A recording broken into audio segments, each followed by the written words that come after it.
So depending on different sites, there may be different paginations. For example, over here you can see that there's click pagination right here, where I can go ahead and click to navigate between different products.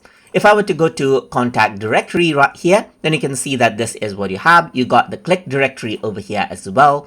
And you can see that this is the new news article right here without any pages. So over here, depending on the type of paginations you have, you can actually go ahead and set the pagination setting so it can go ahead and then scrape off the data out of multiple pages that you have.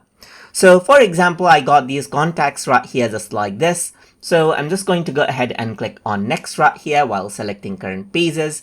And over here, for different paginations, you can see that there's different options. For example, over here in news article, I don't have anything. So this is like a no pagination. But if you were to go around over here, you can see that I can click right here to go to another page. So that is actually a click pagination right here. But there are other sites which actually goes ahead and scrolls down infinitely as well. So that is an infinite scroll pagination, so that no matter how much you scroll, the item will simply pop up. So depending on the pagination type you have, you can go ahead and select the one you like. You can even go ahead and utilize AI auto detect, and it'll auto detect out the pagination as well. In my case, it's a click pagination, so let's just go ahead and click on this, and it says select the next button on this page. So let me just go ahead and click. And you can even go ahead and choose the number of pages that you want to go ahead and include.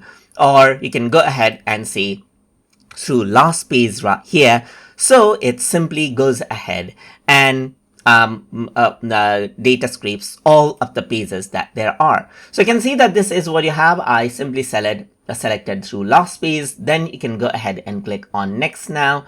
And let me just go ahead and select out a simple scraper right here with item name and price only, and click on run now. So once you do that, now what happens is that it fetches out the data, it clicked the next button, and then now it went to the other page right here just like this and is simply taking out all of the data right here. And that is how it scraped off 2 pages, and now it knows that it's simply 2 pages right here, and this is how it collected out the data. So that is basically how you can go ahead and work around with the pagination settings inside of Thunderbit. So I hope you guys learned something as always. And as always, please like, comment, share, and subscribe.